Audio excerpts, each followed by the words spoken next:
Hola mis queridos hermanos, aquí de nuevo con ustedes en esta ocasión para seguir estudiando el capítulo 4 de la epístola a los tesalonicenses. Espero que se encuentren bien, protegidos bajo la poderosa mano del Señor, y les invito a que abran su Biblia y que vayamos al capítulo 4 para que desarrollemos y que podamos aprender muchas cosas en el día de hoy acerca de este capítulo maravilloso del capítulo 4. Dice aquí en el versículo 1: por lo demás, hermanos, os rogamos y exhortamos en el Señor Jesús que de la manera que aprendisteis de nosotros, como os conviene conduciros y agradar a Dios, así abunden más y más, porque ya sabéis qué instrucciones os dimos por el Señor Jesús, pues la voluntad de Dios es vuestra santificación, que os apartéis de fornicación. Y aparte de lo que el apóstol ya les había enseñado acerca de muchas otras doctrinas fundamentales y del cuidado que tenían que tener con la idolatría y de tener así desviaciones hacia falsas doctrinas por todo este tipo de dioses que ellos practicaban en un pasado, y que la conversión de ellos fue de algo tan maravilloso como aprendimos en capítulos anteriores. Por eso es que aparece aquí en el versículo 1, por lo demás. Entonces, era como agregarle a aquellas cosas que ya el apóstol les había enseñado. Y comienza pues entre estos temas lo que tiene que ver con la fornicación y lo que tiene que ver con el matrimonio, cosa que viene muy acorde en los días de hoy. ¿Por qué el apóstol toca el tema del matrimonio y el de tener a su esposa cada uno de vosotros como es propio en santidad y honor? Porque obviamente, mis queridos hermanos, cuando nos encontramos en un estado de soltería y ya estamos en la etapa de la madurez, donde es necesario que nos unamos a una mujer, corremos el riesgo, todos, tanto hermanas como hermanos, a esa edad, a que la fornicación sea una puerta que está ahí abierta y que realmente puede así arruinar nuestras vidas. Y dentro de estas cosas que tenían que ver con la parte moral, familiar, el apóstol también quería tocarlo, no solamente tocar todo el tema, vamos a llamarlo así, religioso, todo el tema que tenía que ver con respecto a su comportamiento doctrinal y todo lo demás que ya les había enseñado en los capítulos anteriores, como la importancia de la oración, el tener que orar unos por otros, el cuidado que había que tener. Y justamente Pablo, junto con Silas y junto con Timoteo, unos de más edad y otros de menos edad, obviamente este era un punto importantísimo. Y hoy día, mis hermanos, creo que es muy oportuno y muy así,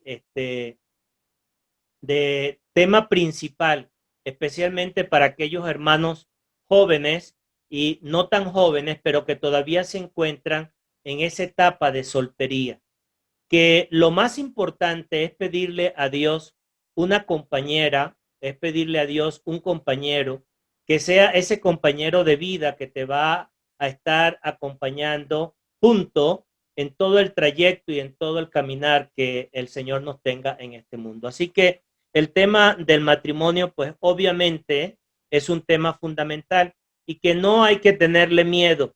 Lo que tenemos es que pedirle a nuestro Padre Dios que nos oriente, que nos guíe, que no nos lleve por corriente simplemente de emoción o porque simplemente fue por vista, sin tomar en consideración el compromiso que esto está implícito, precisamente para no lamentarnos posteriormente a que, bueno, esta no era la chica, esta me equivoqué, o este no era el chico, me equivoqué. No, el apóstol lo hace de una manera muy clara a nuestros hermanos que estaban en Tesalónica. Él dice: porque ya sabéis qué instrucciones os dimos por el Señor Jesús, en relación a qué, pues la voluntad de Dios es vuestra santificación.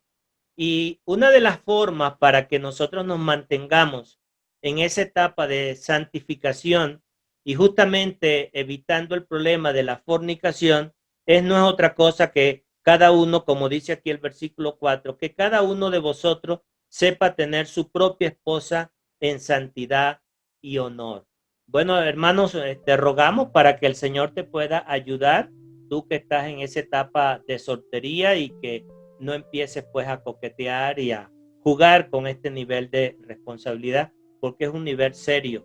Y al mismo tiempo para otros que a veces también son maduros y que de repente son muy responsables, de repente tampoco quieren unirse en matrimonio y le sacan el cuerpo a este compromiso. También te animo a ti a que no des así, no pongas de un lado este nivel de responsabilidad.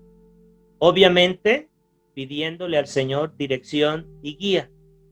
Y luego dice en el versículo 6, que ninguno agravie ni engañe en nada a su hermano. Aquí tiene que ver con el agravio y tiene que ver con el engaño. Esta es una forma de convivencia, mis hermanos. Cuando hay mucha confianza entre el pueblo del Señor y entre hermanos, muchas veces se presta precisamente por el nivel de confianza que le tengo al hermano, el nivel de confianza que le tengo a la hermana, que muchas veces yo, sin percatarme y sin analizar lo que esa otra persona me pueda estar proponiendo o haciendo, puede haber allí detrás de eso un agravio. Y entonces, ¿cuál es la lección? La lección no es que nosotros desconfiemos, la lección es que nosotros no causemos agravio para que podamos tener un nivel de convivencia en donde justamente la confianza sea lo que prevalezca, de tal manera que debe de haber temor en el negocio, en las propuestas, en todo lo que nosotros hagamos en medio del pueblo del Señor, es lo que recomienda aquí el apóstol Pablo en este versículo, no actuando con agravios ni actuando con engaños. Y luego dice, porque el Señor es vengador de todo esto, como ya os hemos dicho y testificado. Muchas veces pensamos, es que esta mentirilla blanca o es que esto yo después se lo repongo. Muchas veces pensamos que eso el Señor lo puede pasar por alto.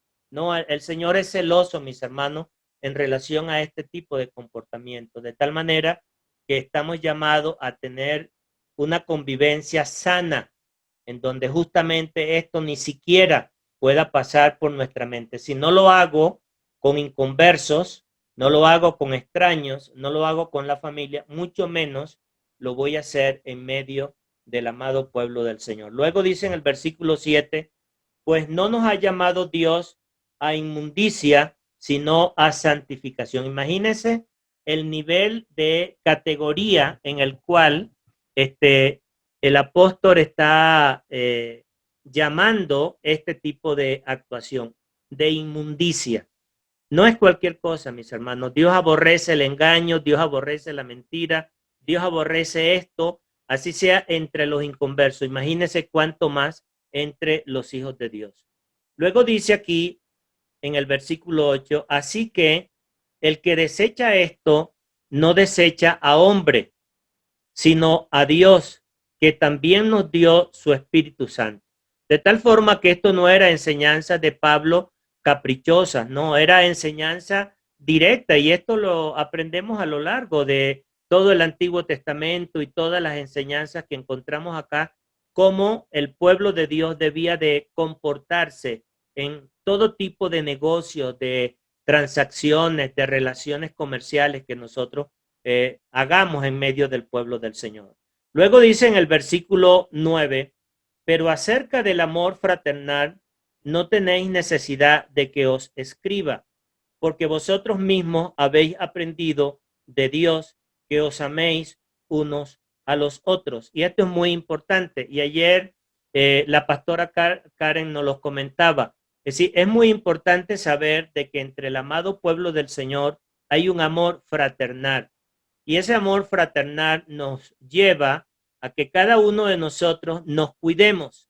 porque el amor se manifiesta precisamente a través del cuidado, a través de la tolerancia, a través del perdón. Entonces, ese amor fraternal entre nosotros debe de estar ahí presente, no por intereses, no por caerle bien a fulano o a sutano, no. En la medida que nosotros realmente manifestamos un verdadero amor sincero para con nuestros hermanos, un amor fraterno, el cuidado va a estar ahí presente. No solamente a través de la oración, que oremos unos por los otros. Además de eso, que es sumamente importante, es el cuidado. Cuando un hermano me ve a mí que no estoy en buenas andanzas, que no estoy practicando las cosas que realmente convienen y que son las más convenientes para mi vida como creyente, y esa persona las oculta y no las dice por no incomodar al otro, por no este, ca causarle como incomodidad, pues para que, bueno, ¿qué irá a pensar este hermano de que yo me estoy metiendo en su vida?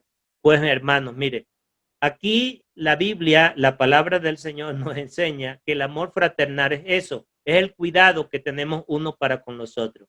Y si yo veo a una persona que va hacia un precipicio, que va deslizándose, ya sea en su fe, ya sea en su vida, ya sea en negocios, yo estoy llamado a meterme. Yo entiendo que hoy día, por la misma forma como la sociedad nos está enseñando y nos está tratando de alinear, muchas veces nosotros, por comodidad o por prudencia, entre comillas, decimos, no, si es que le digo esto, mejor no le diga nada porque va a pensar que me estoy metiendo en su vida.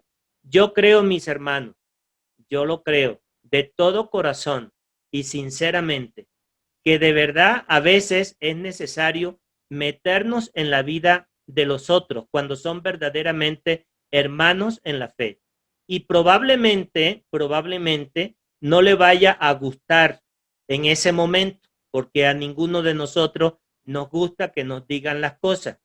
Pero le puedo garantizar que si esa persona es un hijo de Dios, el Espíritu de Dios que habita en él le va a ayudar a que él pueda comprender de que eso que usted le está diciendo, se lo está diciendo porque le ama, porque hay un amor fraterno, un amor de cuidado. Y entonces, en ese sentido, esa persona lo va a aceptar y simplemente no le va a ver con malos ojos. Cosa contraria pudiera pasar si esa persona a lo mejor no es un convertido y está dentro de la iglesia. Pues lo más probable nos metamos en un problema, pues, porque no todos los que están dentro de una congregación que se dicen ser llamados hijos de Dios, lo son. Y eso tenemos que entenderlo y no nos debe de asustar, no nos debe de asustar. Por el contrario, nosotros, como dice el apóstol Pablo, es necesario que entre vosotros hayan disensiones, porque va a llegar el momento en que esas disensiones va a ilustrar quiénes realmente son los hijos de Dios y los que no lo son se van a retirar por esa puerta tranquilitos y no nos debe de alarmar, mis hermanos, no nos debe de alarmar, eso está previsto en la palabra del Señor. Pero lo cierto del caso es que si nosotros hablamos de amor fraterno, usted está llamado a que si me ve a mí haciendo algo que según lo que usted conoce de la palabra de Dios no me va a favorecer, dígamelo, dígamelo.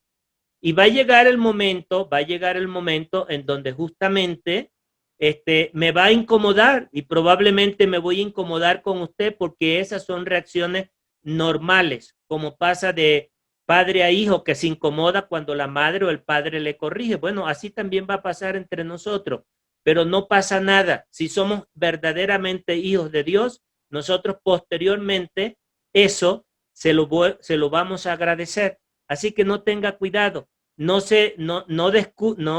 discurra el bulto de ese compromiso al cual usted está siendo llamado de decirle eso a su hermano a quien usted ama y él a su vez se lo pueda decir en amor y definitivamente argumentando lo que dice la palabra del Señor.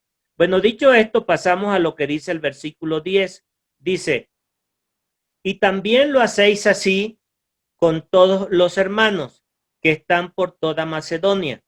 Pero os rogamos, hermanos, que abundéis en ello más y más. Mire, una de las cosas que a veces nosotros pensamos es que la única relación y el único trato que vamos a tener entre hermanos son los de nuestra congregación.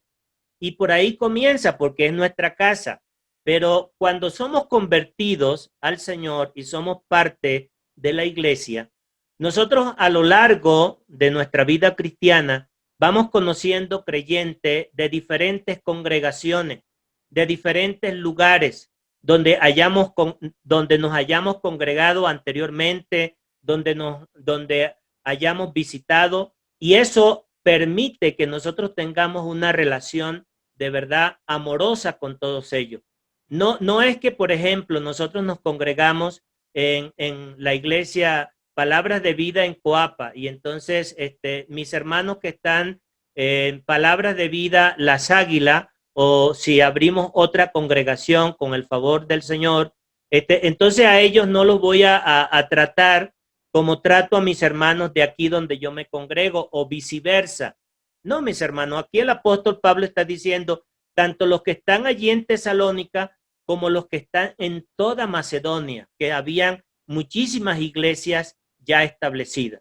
Esto es algo hermosísimo dentro del amado pueblo del Señor. Muchas veces cuando nosotros nos encontramos con un hermano en el trabajo que lo estamos recién conociendo, ¿y dónde te congregas? Y esto y aquello, y dame tu nombre, y entonces intercambiamos. Esto es algo maravilloso, hermanos, dentro del amado pueblo del Señor. Créame lo que es lo que el apóstol Pablo le estaba enseñando a mis hermanos que estaban allí en Tesalónica.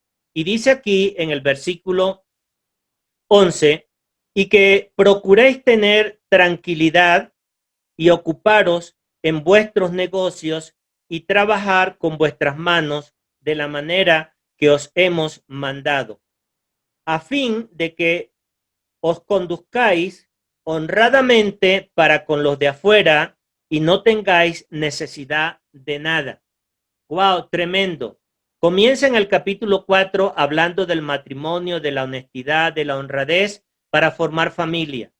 Luego trata el tema de cómo relacionarnos entre el pueblo del Señor tremendamente. Y aquí toca en estos versículos, desde el versículo 10 hasta el 12, trata, mis hermanos, de un tema que a mí en esto, la verdad es algo que siempre me ha causado ocupación, de procurar enseñarle a los hermanos la necesidad de trabajar en sus propios negocios, de emprender, de desarrollarse, de tal manera que aquí el apóstol Pablo nos está dando una lección tremenda.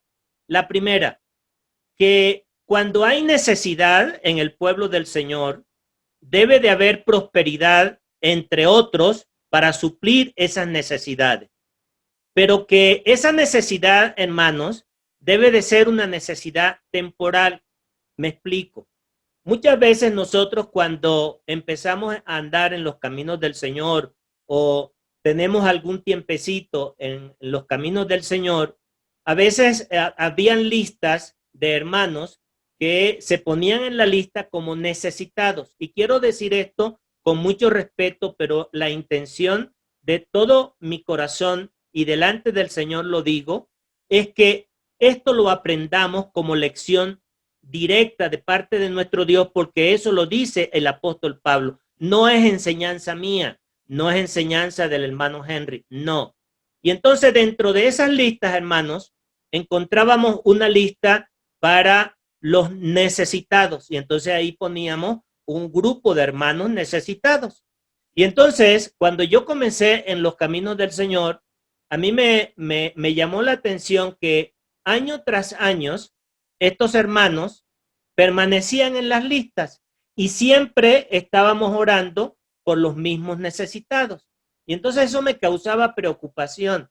Y entonces así como joven al fin, pues muy a veces inquieto por este tipo de cosas, yo me acercaba a los pastores, a los ancianos de la congregación y le preguntaba, hermano, ¿y por qué siempre aparecen en este grupo los necesitados? Y siempre son los mismos.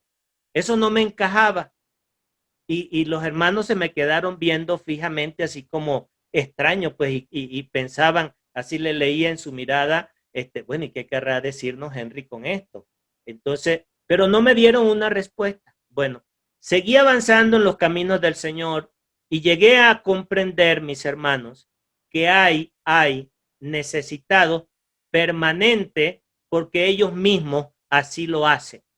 No porque Dios esté sometiendo a estos hermanos a una prueba permanente de necesidad y de carencia. No, porque Dios no quiere eso para su amado pueblo, porque si no, no apareciera aquí.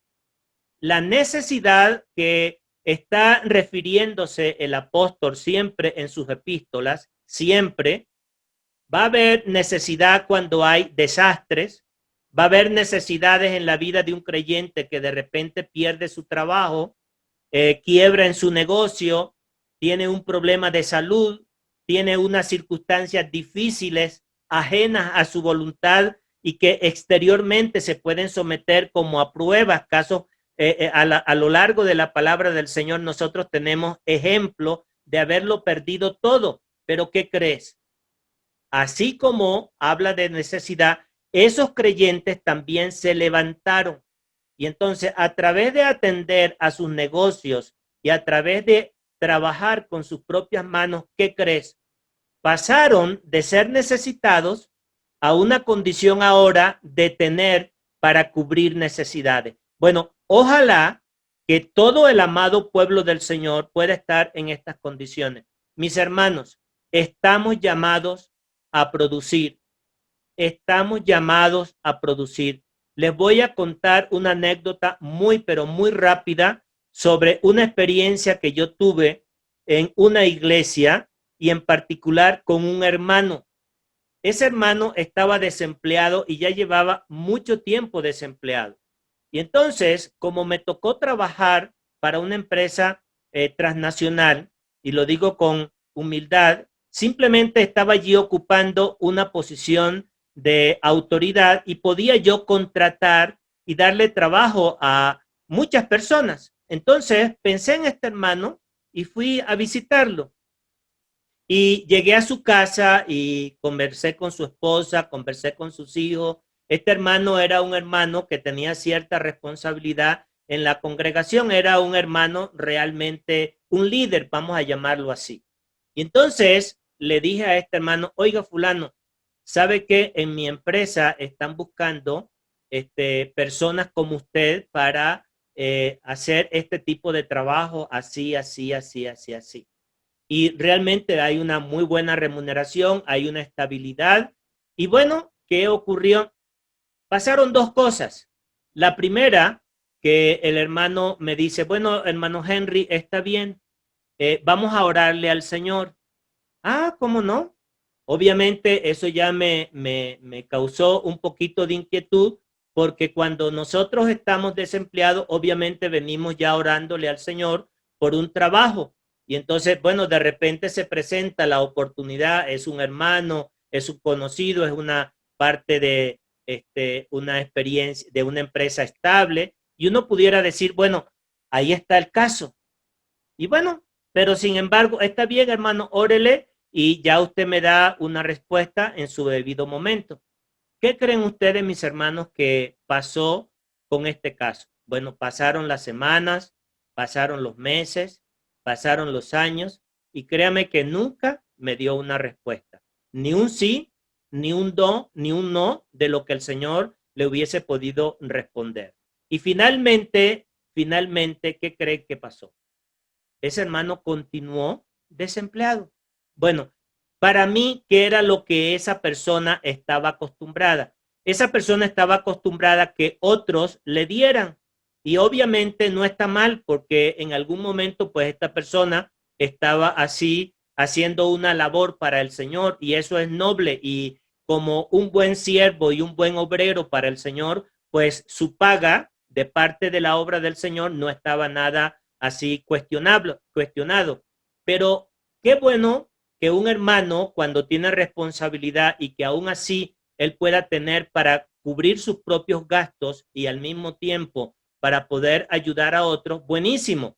Pablo mismo lo dice, yo estoy acostumbrado a trabajar y hacer con estas manos para producir, y nosotros lo sabemos en Hechos de los Apóstoles, el apóstol era un gran constructor de tiendas, de carpas, y entonces, sin embargo, estaba en una obra misionera que pudiera poder haber argumentado, bueno, yo estoy para que me puedan sostener. ¿Esto por qué lo digo, mis hermanos? Porque hoy, entre el amado pueblo del Señor, muchas veces, por negligencia y por no andar con honestidad, muchos no quieren esforzarse.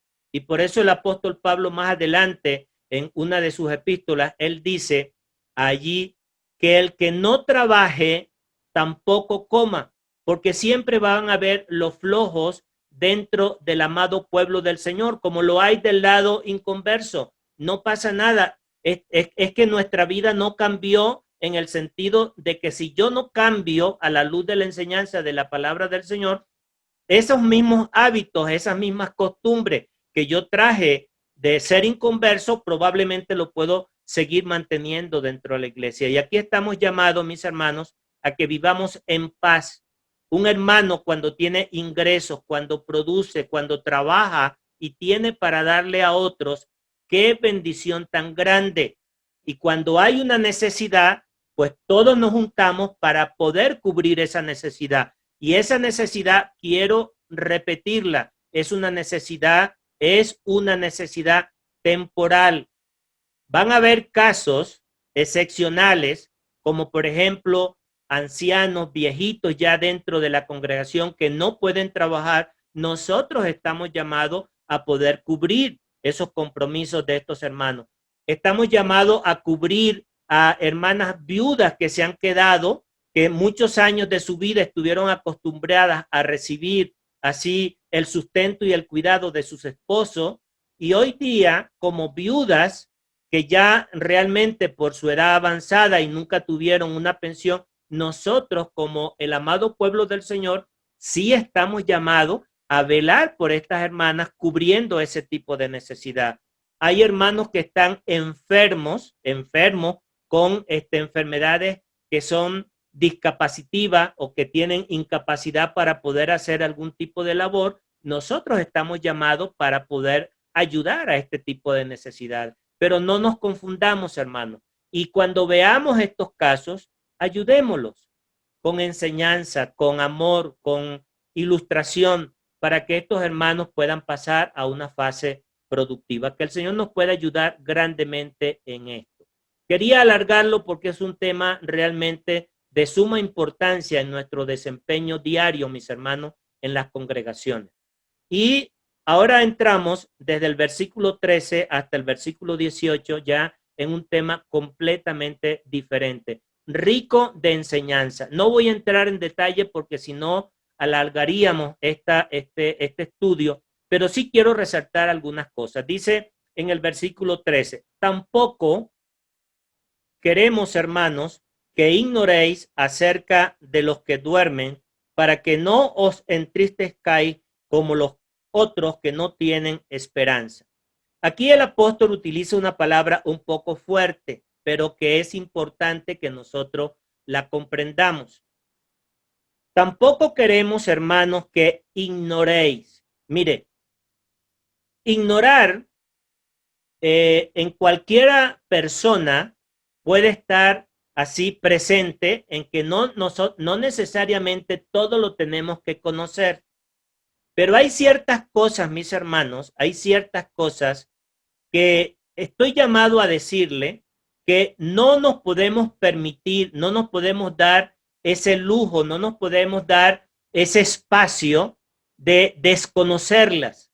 ¿Por qué? Porque son doctrinas fundamentales, son ejes fundamentales en la fe, en el fortalecimiento, en el ánimo, para yo no solamente en mi persona servirme de ayuda, sino que yo también pueda ser de utilidad a la hora de poder conversar con otros. Y entonces este tema que tiene que ver con la venida del Señor y que tiene que ver con la transformación de nuestros cuerpos y que tiene que ver con la resurrección, yo te animo, mi querido hermano, que te detengas en estas porciones desde el versículo 13 hasta el versículo 18, porque es poderosísima, poderosísima entender este tema. No podemos vivir así en una ignorancia, porque cuando vivimos en una ignorancia sobre ciertos temas, es como que yo tengo una nube oscura, tengo como una penumbra que no me permite poder ver con claridad. Y estas cosas, como dice el apóstol, en las cuales anhelaban mirar los ángeles, anhelaban, soñaban, deseaban profundamente conocer de estas cosas, no las conocían. Y nosotros nos ha sido revelada. Entonces, eso está para que usted y yo realmente esto los conozcamos. Entonces, dice aquí en el versículo 14, porque si creemos que Jesús murió y resucitó, así también traerá Dios con Jesús a los que durmieron en él. Por lo cual, por lo cual os decimos esto en palabra del Señor. ¿Qué quiere decir esto que durmieron en él? Bueno, los que durmieron en él es toda aquella persona desde el momento en que el Señor murió en la cruz, desde el momento en que el Señor resucitó de entre los muertos y se empezó a anunciar el evangelio, desde el primer día y desde el día en que el día de Pentecostés se inauguró la iglesia, toda esa multitud que creyó al Señor y que conformó la iglesia, ya han muerto, ya han muerto. Incluso el mismo apóstol Pablo, el mismo Sila y el mismo Timoteo ya murieron. Pero ellos cuando escribieron esto, yo quiero que veas y escuches definitivamente, mis hermanos, el vocabulario, la postura que el apóstol tenía precisamente sobre este acontecimiento. Él dice en el perdone que no veo bien, mis hermanos, por la luz y ya por los añitos que también tenemos, ¿verdad? Dice aquí en el versículo 16, porque el Señor mismo, no, voy a leer desde el versículo 15, por lo cual os decimos esto en palabra del Señor, que nosotros, mire cómo él habla, en qué lenguaje, en qué tiempo él habla. Dice que nosotros que vivimos, que habremos quedado. El apóstol estaba viendo la venida del Señor antes de que él muriera. Es decir, él tenía una expectativa no de morirse, él tenía una expectativa de estar vivo, de anhelar aquel momento para cuando el Señor viniera por su amado pueblo. La pregunta es que hoy tenemos que hacernos. ¿Cómo estás tú viviendo en este momento? ¿Estás esperando la muerte? ¿Estás ya resignado a que ya tienes unos cuantos añitos y que la muerte va a llegarte? Y bueno, me estoy preparando para la muerte. Bueno, mis hermanos, esto no es lo que el apóstol está enseñando aquí. El apóstol está enseñando que nosotros debemos de estar en una expectativa. En cada generación y en cada época los creyentes han estado a la expectativa de la venida del Señor. ¿Cómo pudiéramos nosotros hoy decir en nuestro lenguaje? Bueno, de un momento a otro el Señor vendrá a las nubes y me llamará con trompeta de Dios y con voz de arcángel, como dice aquí la palabra del Señor. Así lo dice. Y entonces yo estaré ahí vivo, tú estarás allí viva, pero esa es nuestra expectativa. No de que nos muramos, porque ya sabemos que nosotros nos vamos a morir. Ahora bien, vamos ahora a entender lo que el apóstol quería que aquellos que ya habían muerto, aquellos que habían tenido parientes cercanos que ya habían dormido con el Señor, ¿qué era lo que el apóstol deseaba? ¿Y cuál es el mensaje para lo que hoy nosotros tenemos que tener como esperanza en el corazón? Mis hermanos, ellos están durmiendo. Y cuando alguien conocido, cercano a nosotros, haya perdido a un ser querido y éste se haya convertido al Señor antes de haber muerto, que nosotros tengamos las palabras adecuadas para poderle decir: no te preocupes, el Señor está por venir. Y dice la Escritura que llamará con voz de arcángel, con trompeta de Dios. Y esos muertos que ya estuvieron allí resucitarán primero y serán sus cuerpos así en cuerpos nuevos. Y nosotros que estamos con vida seremos transformados y juntamente con ellos llevados a la presencia del Señor, a las nubes. Hermano, este es un momento glorioso, este es un momento maravilloso, este es un momento espectacular que nosotros tenemos que experimentar y vivir de acuerdo a lo que el apóstol Pablo está enseñando aquí en esta parte. Y ya finalmente, mis hermanos, repite el apóstol en el versículo 17, luego nosotros los que vivimos, él se estaba incluyendo con los que estaban vivos. Así tenemos que decirlo nosotros. Nosotros vamos a estar vivos para el momento cuando el Señor venga por su amado pueblo. Repítelo ahí en casita donde estás y di, así como lo puedo decir yo en este momento: yo voy a estar vivo para el momento cuando el Señor venga por su amado pueblo. Y esa es la esperanza, mis hermanos. Y la gente, las personas que nos escuchan, que nos oyen, van a pensar: estos están como medio trastornados de la cabeza. No importa, porque ellos no conocen de esta verdad. Tú y yo sí sabemos lo que dice el libro y por eso lo estamos estudiando en este momento, mis hermanos. Finalmente dice aquí el versículo 18, dice: por tanto, alentaos los unos a los otros con estas palabras. Yo quiero que hoy sepas que el versículo que quiero que realmente recuerdes y tengas presente en tu mente de este capítulo es este último versículo de capítulo 4, versículo 18. Lo repito de nuevo. Dice: por tanto, alentaos los unos a los otros con estas palabras. Mis hermanos, espero en la voluntad del Señor que esta porción haya sido de edificación y sea de edificación para tu alma y al mismo tiempo que tú la puedas compartir con otros para que esta palabra, alentaos los unos con los otros, pueda ser una realidad. Hoy tú puedes estar atravesando un momento de desaliento, de desánimo, y hoy yo con esta palabra puedo alentarte. Mañana puede ser que yo sea esa persona que esté desalentado y que necesito escuchar de ti esa palabra que me pueda dar aliento, que me pueda dar esperanza. Que Dios bendiga tu vida y la vida de tu familia. Y si aún hay personas dentro de tu familia que no son salvados por la gracia del Señor, sigamos orando por ellos para que también sean parte de esta gran familia de Dios. Hasta una próxima, mis hermanos.